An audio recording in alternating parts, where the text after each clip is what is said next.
Hello guys, welcome to my new blog. તો આજનો જે વિડીયો છે આપણે ગુજરાતીમાં શૂટ કરીશું, કારણ કે આજે છે રવિવાર ને અમે જઈ રહ્યા છે કુબેર ભંડારી.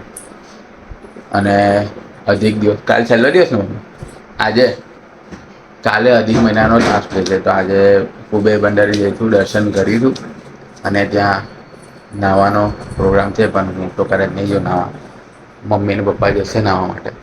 તો આજે તો રિયા નથી, અમે 3 જ જણ છે. હવે જઈ રહ્યા છે, 9:30 થયા છે. હવે ગાડીમાં બેસીશું અને પછી જઈશું. તો આપણે મળીએ ગાડી. લોકો નીકળી ગયા છે ગાડીમાં. હવે થોડાક આગળ પણ આવી ગયા છે. પેટ્રોલ બધું ફૂલ થઈ ગયું છે. મમ્મી, તારે કુબેર ભંડારી કેમ જવું તું?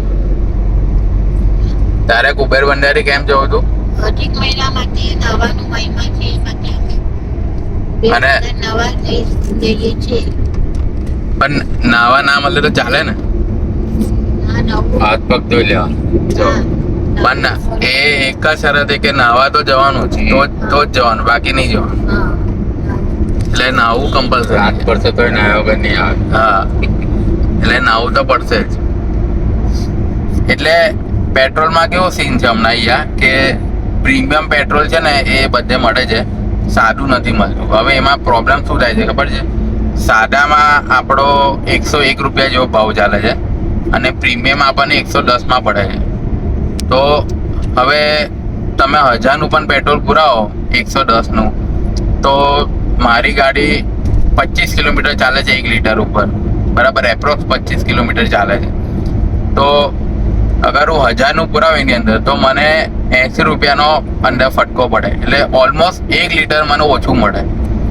તો એટલે અમે ઘરની નજીક એક પેટ્રોલ પંપ છે, ત્યાં બહુ ઓછું પેટ્રોલ જાય છે, એમ બહુ ઓછા લોકો પુરાવે. તમે ત્યાંથી પેટ્રોલ પુરાવી દીધું એટલે એ જે 1 લીટરનો જે ફટકો છે ને એ બચી ગયો. કેમ તો લાસ્ટ 2-3 ટાઈમથી મેં પ્રીમિયમ જ પુરાવતો હતો અંદર, તો એની અંદર 110ના ભાવે, 111ના ભાવે એ રીતે પેટ્રોલ મળતું. એટલે આ 101 હમણાં જે ભાવ ચાલી રહ્યો છે પેટ્રોલની અચલની, તો એ પેટ્રોલમાં પુરાવ્યું એટલે આપણને એક્ઝેક્ટ પેટ્રોલ મળ્યું. તો હવે વેધર જો આવું છે, આનું મસ્ત વેધર છે. વરસાદ પડે એવું લાગી રહ્યું છે, પણ હવે જોઈએ. ત્યાં જઈને પડે તો વધારે મજા આવે એમ. હમણાં તો તડકો છે ફૂલ, પણ એવું ગરમી જેવું નથી લાગી રહ્યું. ગાડીમાં બેઠા છે બધા, પણ એવું ગરમી જેવું નથી લાગી રહ્યું. તો હવે કેટલા કિલોમીટર બાકી? તો ખાચું બાકી.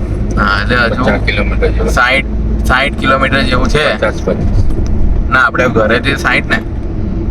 હા, તો 50-45 કિલોમીટર જેવું બાકી છે, બરાબર? એટલે ત્યાં પછી પહોંચું, પછી તમને બતાવું કે કેવું છે પબ્લિક, કેવી છે ભીડ, શું છે. અને કાલે અમાસ પણ છે, તો કાલે વધારે પબ્લિક હશે એવું લાગે છે. પણ આજે રવિવાર છે ને, તો લોકો ફાયદો ઉઠાવી લે છે. ને ઓલમોસ્ટ આપણી પબ્લિક જો બની શકે, આ બધી પબ્લિક ત્યાં જઈ રહી હોય, ગાડીઓ તમને દેખાય છે, તો ત્યાં જઈ રહ્યો હોય પબ્લિક. તો ચાલો લેટ્સ સી, જોઈએ ત્યાં કેવો માહોલ છે. તો અમે લોકો પહોંચી ગયા છે. અમે જોઈએ પાર્કિંગ કરી દીધું છે આપણી ગાડી. ને તમે આ પાર્કિંગ બધી તમને ખબર પડી જશે કે ભાઈ અંદર કેટલી ભીડ હોવાની છે. હવે અમે લોકોએ પાર્કિંગ તો અહીંયાથી જવાનો રસ્તો છે, તો પાર્કિંગ પાછળ દૂર કર્યું છે. એટલે અહીંયાથી અમે ચાલતા જઈ રહ્યા છે. એટલે આપણે જ્યારે આવીએ ને તો આપણને ટ્રાફિક ના નડે, બરાબર? એટલે ત્યાં જઈએ મંદિરમાં એટલે ખબર પડશે કે કેટલું ટ્રાફિક છે. હવે અહીંયાથી રસ્તો છે, તમને બતાવું, ચાલો. મુખ્ય જવાબ પર આવી ગયા છે. સારો જો આપણે મસ્ત અહીંયા સજાયું છે, પણ આ છે ને ફ્રી એન્ટ્રી. અહીંયાથી જવાય ને, બરાબર? તો ચાલો આપણે અંદર જઈએ. જો ભીડ તો છે, ધીરે ધીરે અંદર છે. આપણે બૂટ કંઈ ઉતારી આવી ગયા છે. આ છે એની લાઈન, દેખાય તમને? થોડી દેખાશે, આ લાઈન છે. અને આ જે લાઈન જાય છે, આ બધી VIP લાઈન છે. અહીંયા જે VIP લાઈન છે ને, એના 250 રૂપિયા છે. 250 રૂપિયા એક જણના. તો થોડી લૂંટમ લૂંટી અહીંયા પણ ચાલુ થઈ ગઈ છે. 250 રૂપિયા એક જણના. અને અહીંયાથી તમને જવા મળે સીધી લાઈન. આગળ એકદમ નાની લાઈન હશે, અને નોર્મલ જે લાઈન છે એ થોડી લાંબી છે. તો કલાક 1.5 કલાક જેવો નંબર આવી જશે એવું લાગે છે. તો થોડા ફ્રેશ અપ થઈને પછી અહીંયા લાઈનમાં ઊભા રહીએ આપણે, પછી જોઈએ કેવું છે. બહુ મસ્ત વસ્તુ કરી છે ને એ તમને બતાવું છું. આ તમને છે ને નાના નાના ફાઉન્ટેન દેખાય છે ત્યાંથી છે ને એમ સ્પાર્કલ થયા કરે પાણીના, એકદમ મસ્ત. જો હમણાં થશે મે બી, જોઈ આઈ થિંક વિડીયોમાં એવું નહીં દેખાય પણ તમને થોડું થોડું દેખાશે. જો આ બધો પાર્ટ મસ્ત એમ એવું લાગે પેલું એસીની હવા જેવું મસ્ત આવે છે એટલે જેટલા પણ પબ્લિક એ ઊભી છે ને એ લોકોને એમ થોડી મજા આવે છે.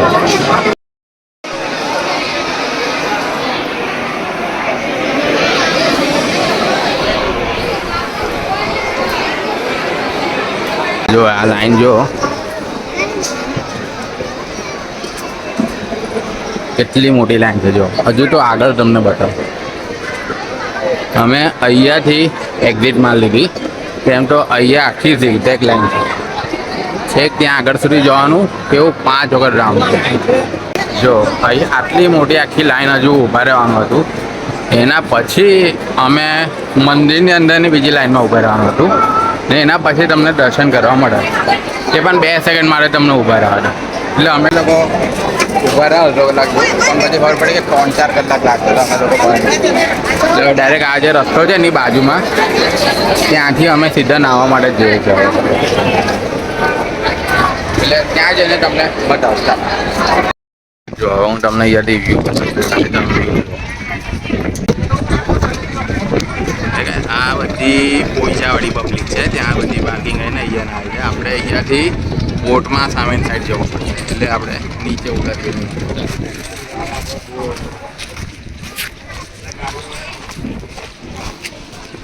જો આપણી ધજા છે કુબેર ભંડારી મંદિરની, અહીંયાથી દર્શન કરવા. જો હું તમને ઉતરવાનું બતાવું તો આસ્તે સ્લોપ છે અહીંયા.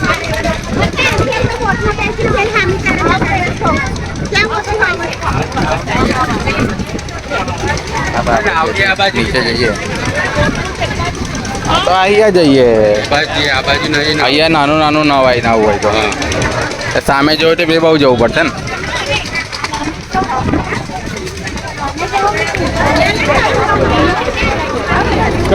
જઈએ આપણી બધી.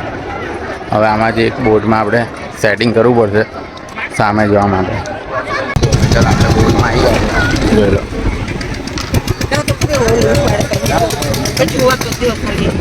જો અહીંયા બીજી બોટો છે. હવે આપણે અહીંયા સામે જવાનું છે. ચાલો આપણી બોટ ચાલુ થઈ ગઈ. જો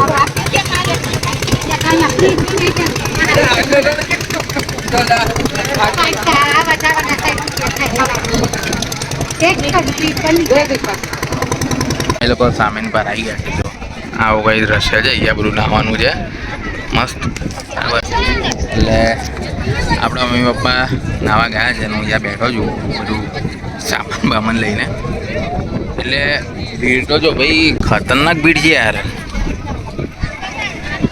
એકદમ ખતરનાક. ને એનું રીઝન શું છે હું તમને કહું. એનું રીઝન એ છે કે ભાઈ અમને એવું ખબર પડે આજે રાતે 12 વાગ્યા પછી અમાસ ચાલુ થઈ ગઈ છે. એટલે અમાસ તો લોકો કરવા આવે. એમ તો ઓફિશિયલી અમાસ એમ મંડે છે, કાલે છે, આજે સન્ડે છે, બરાબર. બટ એવું છે પેલા આપણા શું કહેવાય ચોગડિયા પ્રમાણે, હા, એ કે આજે બપોરે 12 વાગે ચાલુ થઈ ગઈ છે અમાસ. એટલે આટલી બધી પબ્લિક છે. ને બીજું અહીંયા જે દર્શન વખતે શું થયું તમને મેઇન શહેર દર્શન વખતે એ થયું કે અમે લોકો અડધો કલાક લાઈનમાં ઉભા રહ્યા. પછી થોડીક જે અમે લાઈન કમ્પ્લીટ કરીને એની આગળથી બીજી લાઈન હતી એકદમ મોટી જે ઝિગઝેગ લાઈન હતી ને 5 લાઈન અમારે એમાં કમ્પ્લીટ કરવાની હતી. 5 ઝિગઝેગ કરીને પછી તમે મંદિરમાં જાઓ ને એના પછી તમને દર્શન કરવા મળે. તો એ તો પોસિબલ નહોતું ને 4 કલાક 5 કલાક કહેતા હતા. 4-5 કલાક તો પોસિબલ જ નથી. અને હા, ફ્રીવાળું હું તમને કહું છું. વીઆઈપીમાં હતું 250 રૂપિયા, 250 રૂપિયા. તો એ વીઆઈપીમાં સેમ અમારી બાજુમાં જ હતી વીઆઈપી, મેં તમને આગળ બતાવ્યું હતું. એમાં થોડું ફાસ્ટ જવા મળે છે. પછી બીજે એક ડાયરેક્ટ દર્શન હતા 1500 રૂપિયા પર પર્સન, જે ડાયરેક્ટ તમને મંદિરમાં લઈ જાય, સીધા મંદિરમાં. તો ભાઈ હવે અમાસમાં આવી રીતે અહીંયા બિઝનેસ ચાલુ થઈ ગયો છે. હું તો પહેલી વાર અમાસમાં આવી ગયા એટલે આટલી બધી ભીડ અને આવું બિઝનેસ જો. બાકી જેટલી પણ અમે આવ્યા છે અહીંયા આઈ થિંક 3-4 વખત બાઇક પર આવેલો, એનો પણ મેં બ્લોગ બનાવ્યો છે. તો ત્યારે તો કશું ભીડ નથી, કશું હતું. પણ આજે ભાઈ ખતરનાક ભીડ છે. એટલે હવે અહીંયા થોડું સ્નાનમ ગચ્છામી કરીને આપણે અહીંયાથી નીકળીશું. અને પ્રસાદી અહીંયાની મને બહુ જ ભાવે છે, ફેવરેટ છે મારી. જો એ હશે સ્ટોકમાં તો આપણને મળશે, બાકી બહાર ખાઈશું. બરાબર, તો હમણાં તો આવું જ છે બધું. બધા મસ્ત નાહી રહ્યા છે અહીંયા શાંતિથી. બરાબર, બોટ એમ લઈ જાય, એમ લાય. અને હા, બોટના 30 રૂપીસ પર પર્સન છે. બરાબર, એટલે 30 રૂપિયા આવવાના, 30 રૂપિયા જવાના. એટલે 60 રૂપીસમાં તમે આગળ આવું સામે જઈ શકો, એવું છે. બરાબર, એટલે હવે જોઉં છું, મારી ઈચ્છા થઈ તો હું નાહવા જતો રહીશ. કપડાં તો છે આપણી પાસે એક્સ્ટ્રા, બટ ઠીક છે. Let's see. મને ગરમી તો લાગી રહી છે ને પથ્થર, આ ભાઈ પથ્થર એટલા ખતરનાક ગરમ થઈ ગયા છે ને, એમ તો પગ મૂકો ને તો એમ એવું થાય કે પેલા આગના અંગારા પર પગ મૂકે. એટલે છે ભાઈ, ભીડ તો બહુ છે.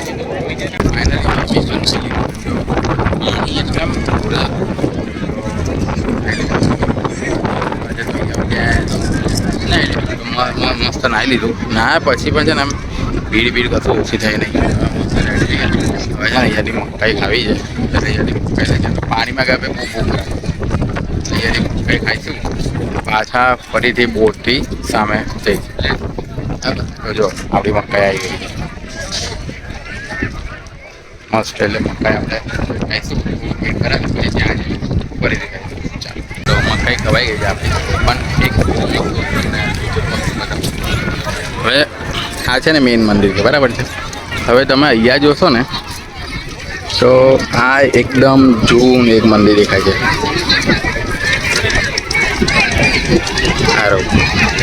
આ વાળું મંદિર. હવે એનો જે રસ્તો છે ને અહીંયા નીચેથી આઈ થિંક મને લાગે છે એમ ટ્રેકિંગ જેવો રસ્તો છે. એટલે એમ દૂરથી બહુ એકદમ એટ્રેક્ટિવ લાગે છે મંદિર, કે એમ અંદર જઈએ અને શું છે શું નહીં બધું જોઈએ. પણ હવે આમાં સીન એવો છે કે રહ્યા હોત ને આપણે જઈ, પણ કંઈ વાંધો નહીં. પણ એકદમ મેં પહેલી વાર જેવું અહીંયાથી કે આવું કંઈક પ્રાચીન મંદિર ટાઈપ મને લાગે છે. બાકી મેઇન મંદિર તો અહીંયાથી બધો ધજા બજા તો દેખાય જ છે મસ્ત. એટલે હવે જો આપણે બધું પેક થઈ ગયું છે, મકાઈ બધું ખવાઈ ગયું છે, એટલે હવે આપણે બોટથી જઈએ. ચાલો.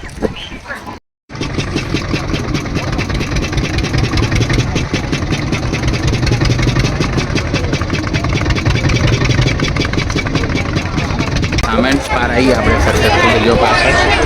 બરાબર, એમ તો આ લોકો લાઈવ જેકેટ યુઝ નહીં કરતા, બટ થોડી લિમિટથી લઈ આવી છે. તમે જોશો ને તો થોડી ખાલી હોય છે, તો ચાલે, સેફટી છે, વાંધો નહીં આવે. તો એટલે જવાય બાજુ.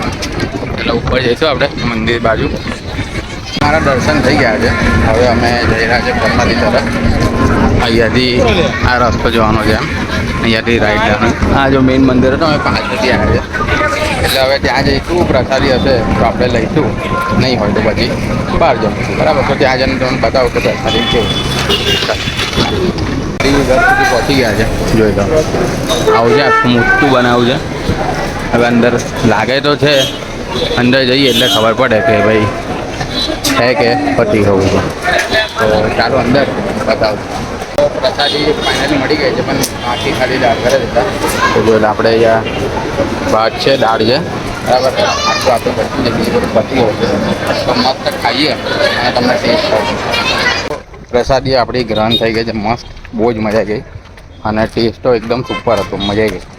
અહીંયા એક વસ્તુ સારી છે કે તમે જે ખાઓ ને તમારી પ્લેટ તમારે જાતે ધોવાની અને પછી મૂકવાની, એટલે બીજા તરત એને લઈ શકે. બરાબર, તો હવે અમે ગાડી તરફ જઈ રહ્યા છે. પાર્કિંગમાં જ છે. અહીંયા આપણું જે અધિક મહિનામાં નવાનું છે એનું વ્લોગ પૂરો કરું છું. અને દર્શન માટે હું આઈ થિંક સ્ક્રીનશોટ મૂકી દઈશ કોઈ બારકોડનો. ત્યાં તમે કોડ સ્કેન કરીને છે ને દર્શન લાઈવ કરી શકો. તો ત્યાં તમે સ્કેન કરીને લાઈવ દર્શન કરી શકો છો. બરાબર, તો હવે અમે નીકળીએ છીએ ઘર માટે. વિડીયો ગમ્યો હોય તો લાઈક કરજો, શેર કરજો અને કોમેન્ટ કરજો જય કુબેર. અને તમને કુબેર પટેલ સૌથી સારું બરાબર. અને નવા હોય તો ચેનલને સબસ્ક્રાઈબ તો કરી જ લેવાની. બરાબર, અને સ્ટે ટ્યુન આવા બ્લોગ માટે. નેક્સ્ટ વીક કદાચ એક બીજો બ્લોગ આવશે, પણ એ તમને ત્યારે જ ખબર પડશે. તો મળીએ નેક્સ્ટ બ્લોગમાં. ટાટા, બાય.